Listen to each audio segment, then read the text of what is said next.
میں دبئی میں رہتا ہوں، میری بیوی مجھے 3 مہینے سے زیادہ دور رہنے کی اجازت نہیں دیتی، بالکل ضروری ہے 3 مہینے کے اندر ہر حال میں بیوی کو ملو، یا اس کو اپنے پاس بلا لو۔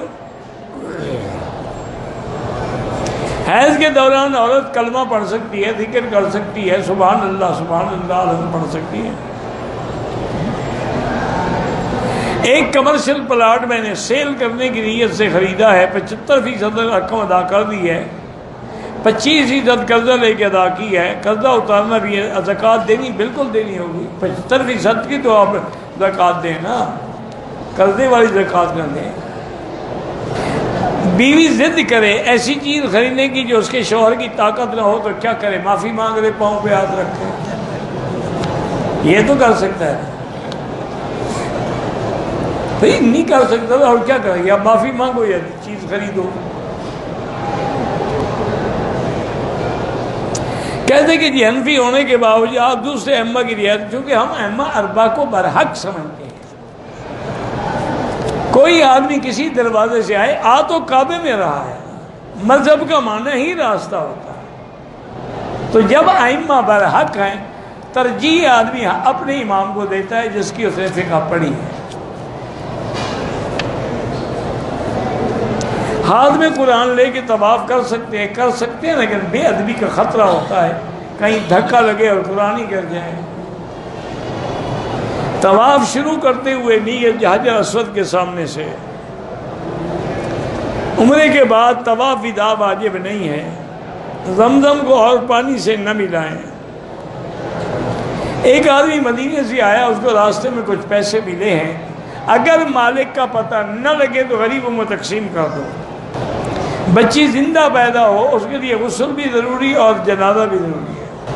ہم سنتے آئے ہیں کہ زنا قرض ہے، معنی قرض کا یہ ہے کہ جو زنا کرتا ہے اس کے ساتھ بھی ہوتا ہے، یہ معنی ہے قرض۔ بھئی آپ جب زکوٰۃ مدرسے کو دیتے ہیں ان کو بتا دیں کہ یہ زکوٰۃ کا پیسہ ہے، وہ تنخواہ میں نہ دیں۔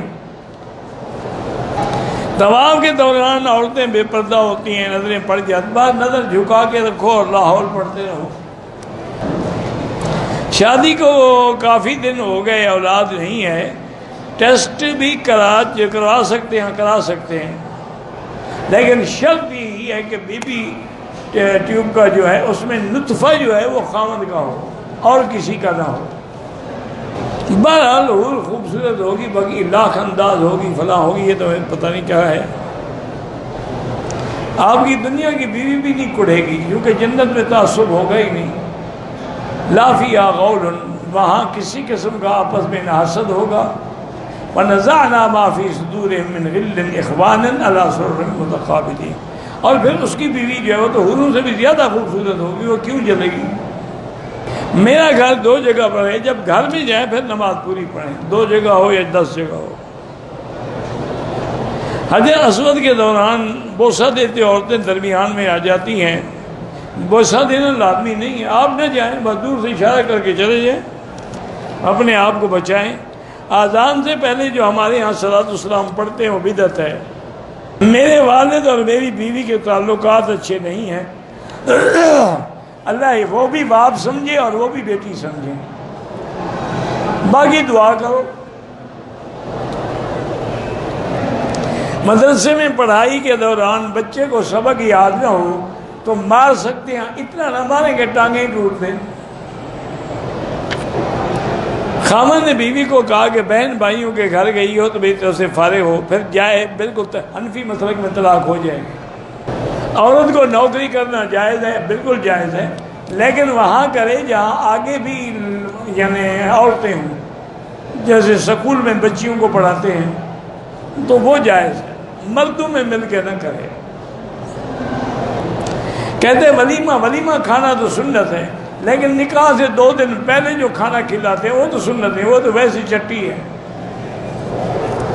ایک بوڑھی عورت ہے، ہاف بازو میں ہے، ماشاءاللہ بڑھاپے میں بھی اس میں ہاف بازو پیدا ہوا ہے، اللہ حیا دے، اور کیا کر سکتے، کہ چادر لپیٹ کے نماز پڑھے۔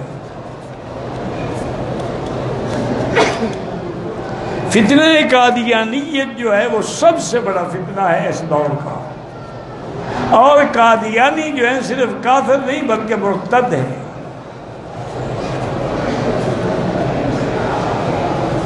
ہم نے عمرہ کیا، ابھی اپنا گنج نہیں کیا، دوسرے کا کر دیں، کوئی حرج نہیں۔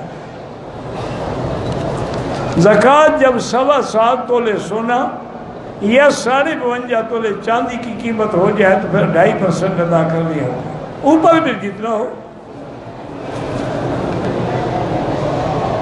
جب تراویح متفرق پڑھتے تب بھی 20 رکعت پڑھتے تھے، 8 رکعت تو ہم نے کہیں نہیں دیکھا۔ احرام کی حالت میں تمباکو والی چھالیاں کھا لی، بہرحال آپ کا عمرہ تو ہو گیا، لیکن بری بات ہے گندی چیزیں نہ کھائیں۔ چائے میں انڈا ابالنا مکروہ ہے، انڈا ابالنا کسی بھی پانی میں ابالو ہے، چائے میں ابالو، یہ پتہ نہیں کہاں سے مسئلہ سیکھا ہے۔ طواف کے دوران اکثر عورت مرد ٹکرا جاتے، اللہ ہدایت دے، مجبوراً کوئی ٹکرائے تو اللہ معاف کرے گا۔ میں پاک ہو کے عمرہ کرنے آئی، 7ویں 8ویں 9ویں دن کبھی کبھی دبا لگ جاتا تھا، اب نہا کر دوبارہ احرام باندھ کے عمرہ کیا۔ بہرحال اگر ناپاکی کی صفا مروہ گئی کوئی حرج نہیں، لیکن 10 دن کے بعد حیض نہیں ہوتا، وہ بیماری ہوتی ہے۔